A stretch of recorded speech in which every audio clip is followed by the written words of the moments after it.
नमस्कार, मैं आशुतोष वोहरा, आपका बहुत बहुत स्वागत है हमारे इस खास बुलेटिन में। शुरुआत करेंगे बड़ी खबरों के साथ। साधना समूह के विकसित भारत 2047 पर उत्तर प्रदेश की भूमिका पर विशेष चर्चा हुई। क्राउन प्लाजा नोएडा मयूर विहार में कार्यक्रम का आयोजन किया गया, जिसमें आचार्य शैलेश तिवारी भी शामिल हुए। उनसे चैनल हेड ब्रजमोहन सिंह रघुवंशी ने खास चर्चा की। इस दौरान उन्होंने क्या कुछ कहा, सुनिए। मुझे लगता है कि आचार्य शैलेश तिवारी जी को किसी इंट्रोडक्शन की उतनी जरूरत नहीं है, क्योंकि रात्रि 8 बजे से लेकर 10 बजे तक आप देश के में किसी भी चैनल को खास तौर से अगर आप उनको स्विच ऑन करेंगे तो आप आचार्य शैलेश तिवारी जी को पाएंगे जरूर।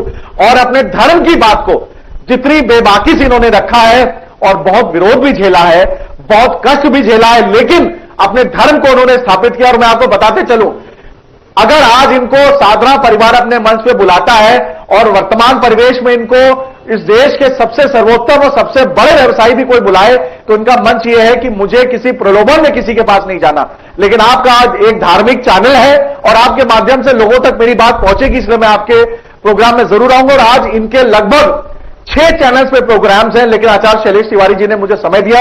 सर, आपका बहुत बहुत धन्यवाद। और मैं इसके लिए आपका बहुत ऋणी रहूंगा, क्योंकि आपने मंच पे आपने बात आप यहां पे आए। सर, विकसित भारत 2000। धन्यवाद ब्रजमोहन जी, आपने मुझे मौका दिया। सबसे पहले यहां उपस्थित सभी महानुभावों को मैं हार्दिक अभिनंदन करता हूं। विशेष तौर पर हमारे बड़े भाई गार्जियन स्वरूप रवि तिवारी जी को मैं अभिनंदन करता हूं, और यहां पर उपस्थित सभी देवतुल्य महानुभावों को, लक्ष्मी स्वरूपा देवियों को अभिनंदन करता हूं। आने वाला वर्ष 2026 आप लोगों के जीवन में खुशियां लाए, आप लोग आरोग्यपूर्ण रहे, ऐसी कामना करता हूं। धन्यवाद ब्रजमोहन जी, आपने अपने इस स्टेज पर मुझे मौका दिया राष्ट्र के बारे में बोलने के लिए।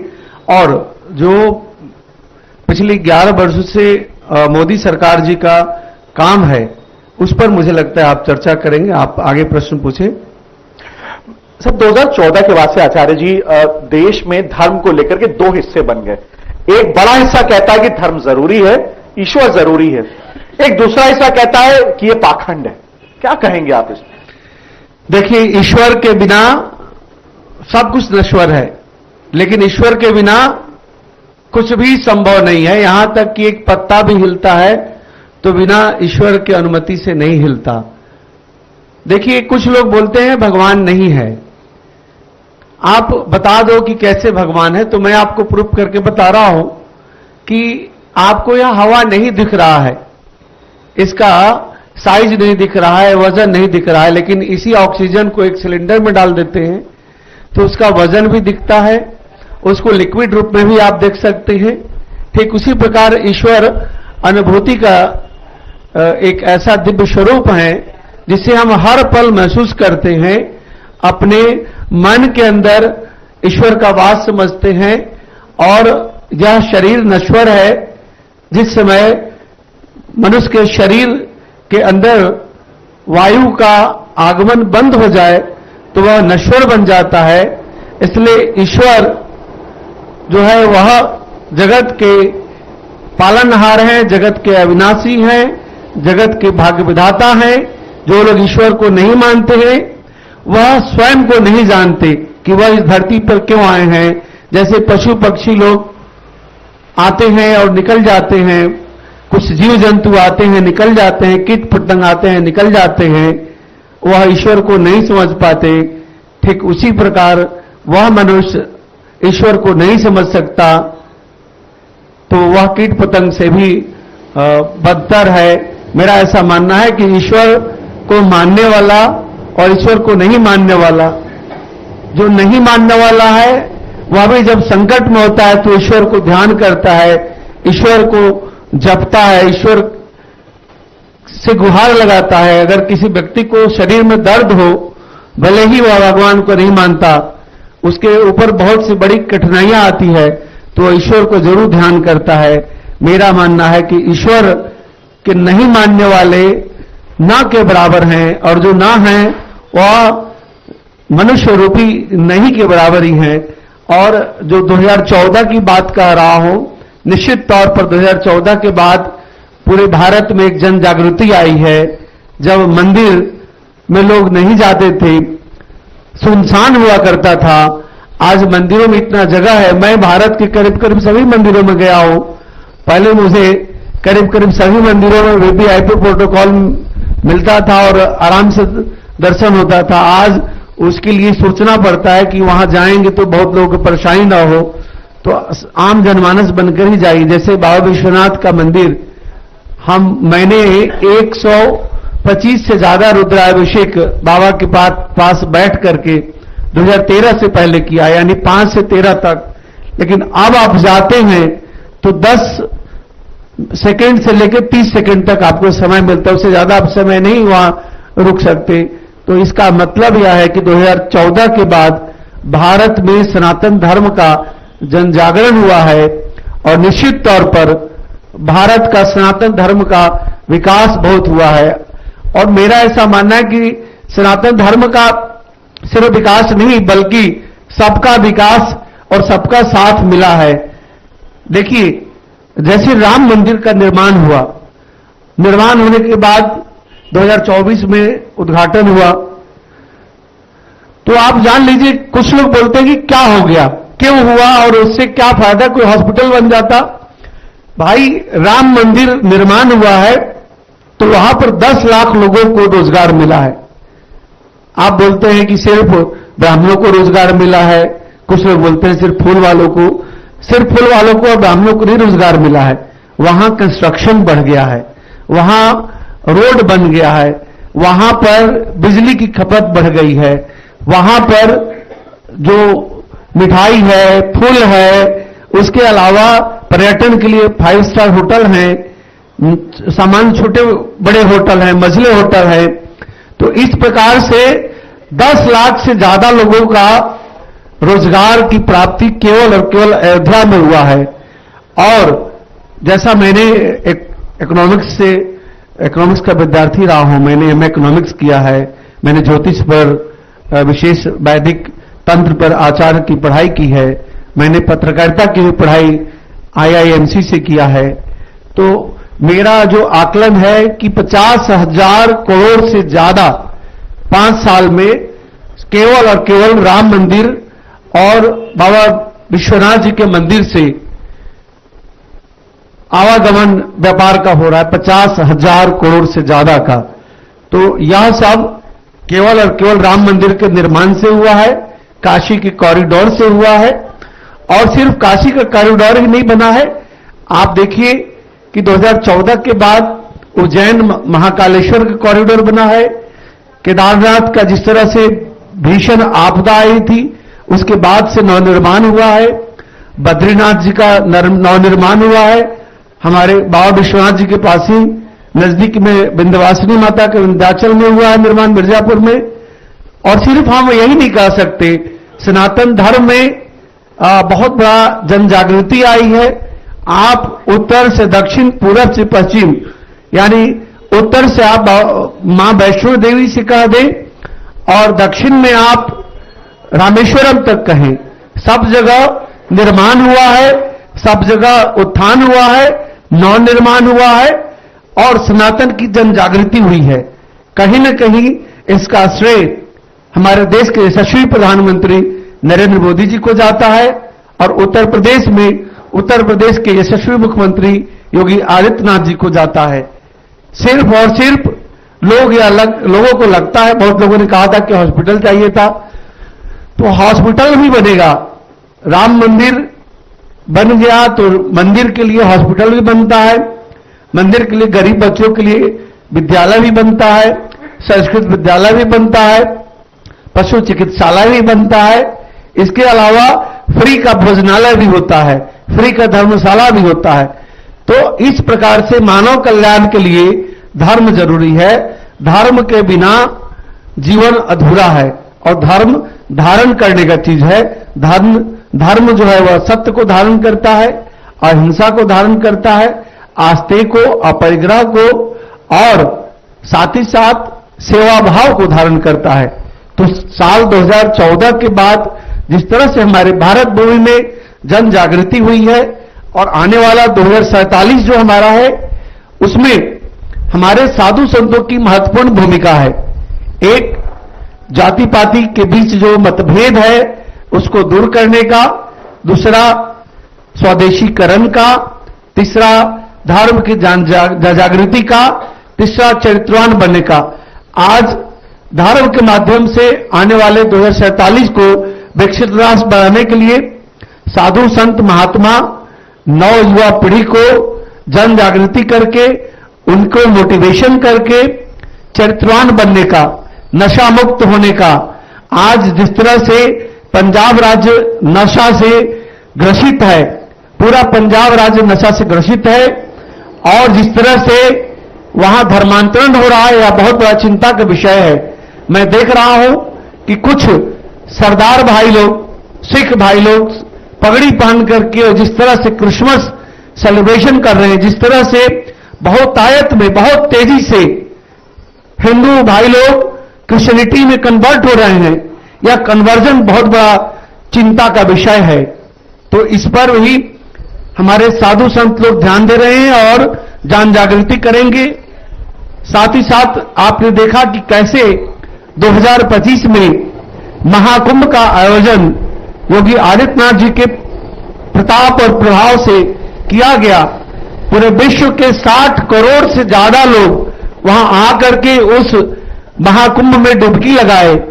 महाकुंभ में डुबकी लगाने का मतलब सिर्फ नहाने से, स्नान करने से नहीं है। मतलब है कि पूरे विश्व के एक दूसरे के सांस्कृतिक कल्चर को समझने का, एक दूसरे से मिल करके एक दूसरे को समझने का, एक दूसरे के साथ जुड़ करके भविष्य में काम करने का। इसमें लाखों करोड़ का व्यापार हुआ। इसके साथ साथ आपने देखा कैसे विश्व के तमाम देशों के, चाहे वह मुस्लिम समाज से हो, क्रिश्चियन समाज से हो, यहूदी समाज से हो या कोई भी समाज से हो, लोगों ने आकर के कुंभ में स्नान किया। स्नान करके उन्होंने सनातन को समझा, सनातन को बहुत करीबी से तरीके से समझा। और हमारे देश के कुछ बड़े संतों ने, यहां तक कि विश्व विख्यात अमीर घरानों को भी बुला करके उन्हें सनातन की परिभाषा, सनातन का महत्व और भविष्य में सनातन ही सब लोगों के बीच में सुख, शांति और आपसी प्रेम को बढ़ाएगा। सनातन ही एक ऐसा धर्म है जो किसी से नफरत करना नहीं सिखाता। बाकी तो ऐसे बहुत सारे धर्म है जिसमें लोग सर काट देते हैं, इसके बावजूद भी उन्हें चीख तक भी नहीं निकलता, ऊह तक भी नहीं होता। लेकिन सनातन धर्म ही एक ऐसा, सनातन धर्म ही एक ऐसा धर्म है जो आपसी प्रेम, सौहार्द और स्त्रियों के अंदर मातृत्व, स्त्रियों के अंदर भगिनी और बहन की प्रेरणा देता है। पुरुषों में वृद्ध लोगों की सेवा करने की प्रेरणा सनातन ही देता है। और यह सब जन जागृति मैं निश्चित तौर पर कहूंगा कि 2014 के बाद ही प्राप्त हुआ है। पहले भी था, मैं ऐसा नहीं कहूंगा। हमारा सनातन तो लाखों वर्षों से चलते आ रहा है, लेकिन बीच में जिस तरह से आपने देखा कि पिछले 1000 वर्षों से हमारा देश कहीं न कहीं आक्रांताओं का शिकार होते आया। बाद में 16वीं शताब्दी में अंग्रेजों का शासन आया, तो जिस प्रकार से हमारे भारत भूमि में एक तरह से मुगल शासन का प्रादुर्भाव और मुगल का प्रभुत्व के कारण जो भारत में रहने वाले सनातनी हैं, वह कुछ लोग कन्वर्जन करके मुसलमान बन गए। भारत में रहने वाले कोई भी व्यक्ति पहले से मुसलमान नहीं था, मुसलमान बने। और इसके बाद भारत में जैसे अंग्रेज आए, उन्होंने क्रिश्चियनिटी को बढ़ावा दिया। और मैं इतना जरूर कहूंगा, निश्चित तौर पर जो कांग्रेसी भाई हैं उन्हें बुरा नहीं लगना चाहिए कि जब कांग्रेस की सरकार आई तो क्रिश्चियनिटी बहुत तेजी से बढ़ा। चाहे वह नॉर्थ ईस्ट के राज्य हो, चाहे केरला के राज्य हो, चाहे तमिलनाडु हो, चाहे अब पंजाब हो।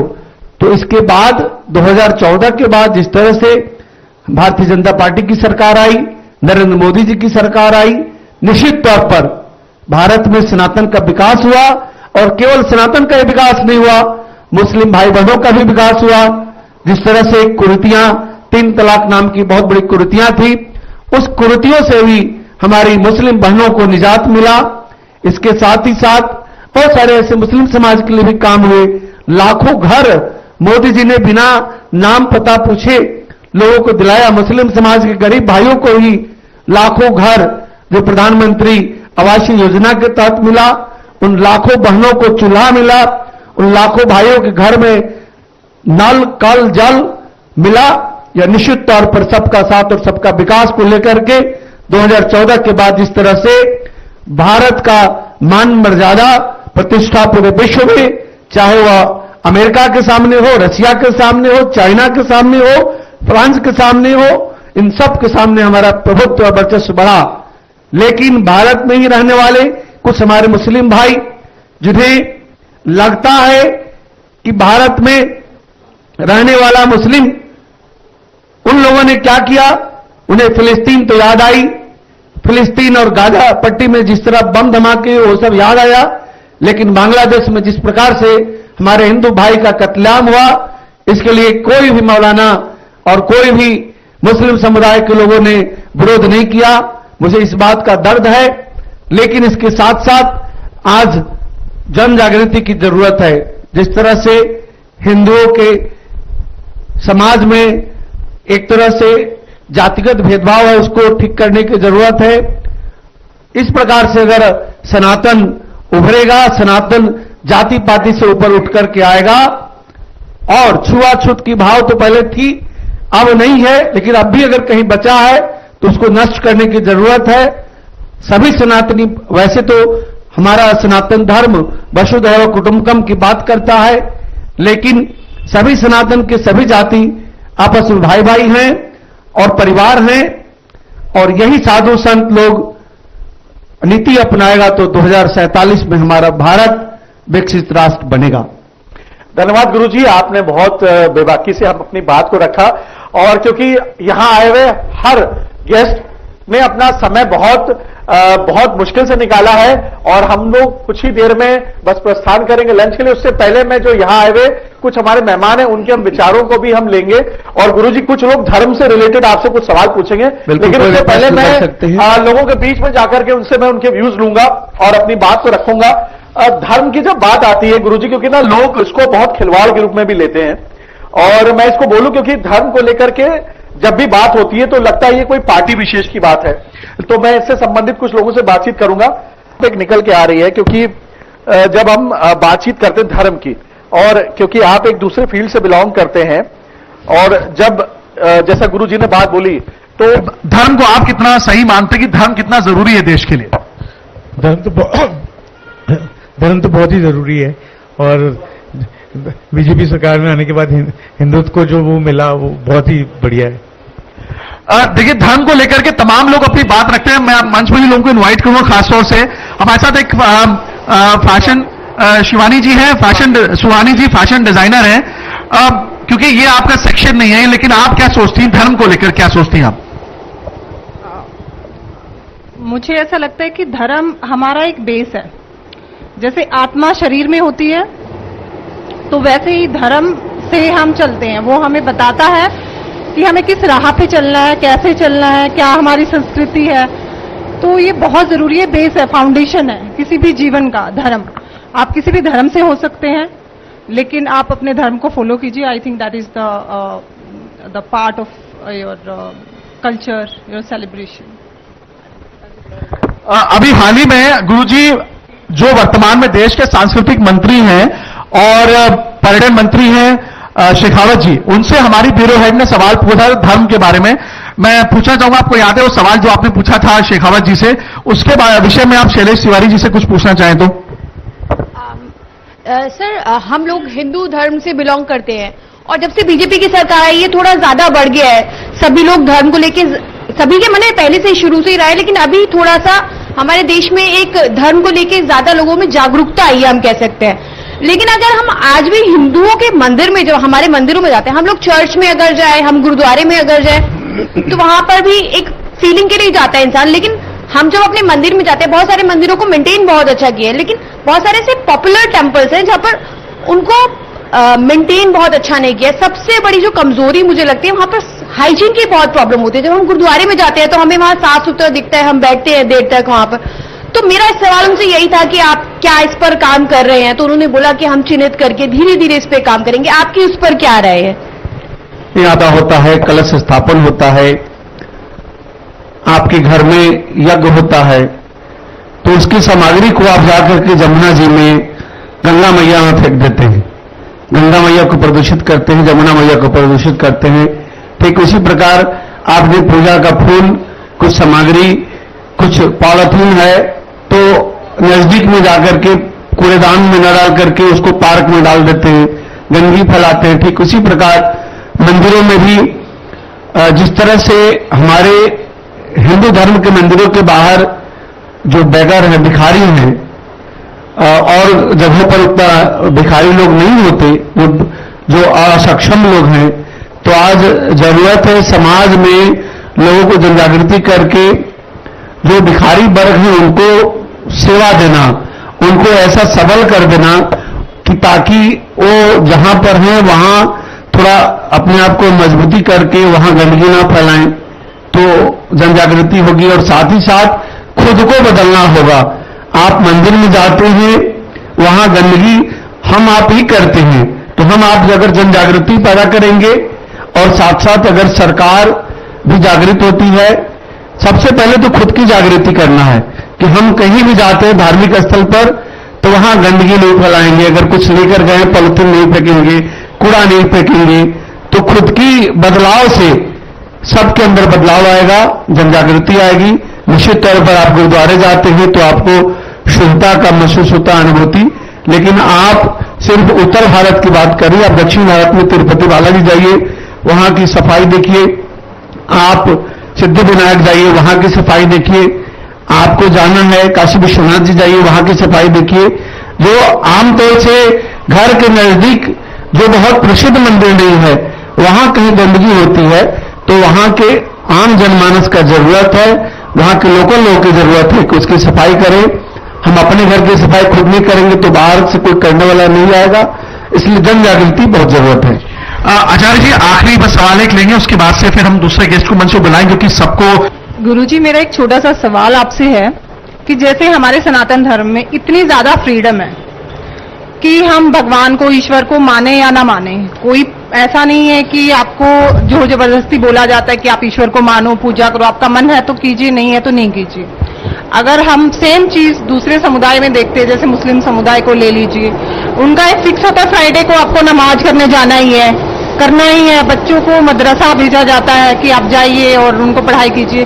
क्या हम अपनी संस्कृति को, अपने सनातन को बताने को और बढ़ाने के लिए कुछ ऐसे प्रोग्राम स्कूल में या कॉलेजेस में कुछ कर सकते हैं ताकि उनको अच्छे से बताया जाए? आने वाली जनरेशन के लिए हम क्या करें?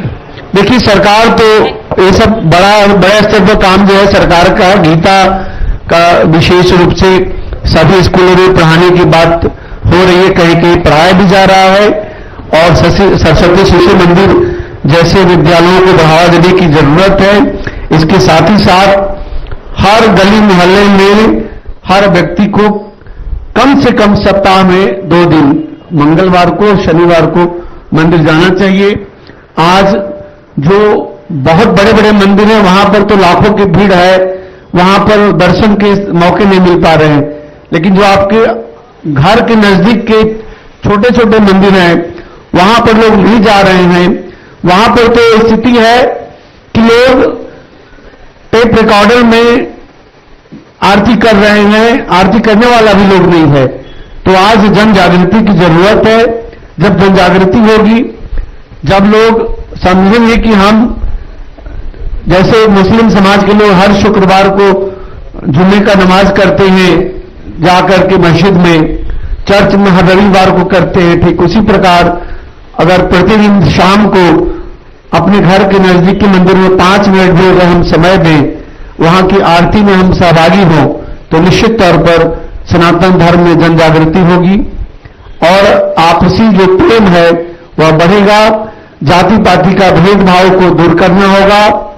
मैं यह नहीं कहता कि शादी विवाह जो है वह जिसको मन उससे कर दे, उससे तो जो है वह बहुत ज्यादा समस्याएं पैदा हो जाएंगी।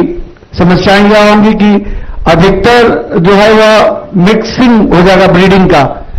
मेरा मानना है कि शादी विवाह खान पान अपने अनुसार करे, लेकिन देवी देवताओं का उपासना, जैसे अभी महाकुंभ में आपने देखा करोड़ों लोग एक दूसरे के साथ जाकर के स्नान करते हैं, कोई किसी की जाति नहीं पूछता, कोई किसी की गरीबी अमीरी नहीं पूछता। ठीक उसी प्रकार मंदिरों में भी व्यवहार होना चाहिए। जैसा छठ की पूजा होता है, हमारा बिहार, उत्तर प्रदेश, आज पूरे विश्व में छठ मनाया जा रहा है। छठ की उपासना में कोई जाति पाति का भेद नहीं होता, कोई गरीब अमीर का भेद नहीं होता। ठीक उसी प्रकार इन सब भेद को मिटा करके प्रतिदिन 5 मिनट का समय निकाल करके मंदिर जाने की जरूरत है, तभी सनातन की मजबूती होगी। धन्यवाद। धन्यवाद गुरुजी, आपने हमको समय दिया और हम अपने दूसरे गेस्ट को बुलाएंगे क्योंकि सब लोग फिर अब लंच के लिए। धन्यवाद मोहन जी, बहुत बहुत धन्यवाद आपका गुरुजी जो है। और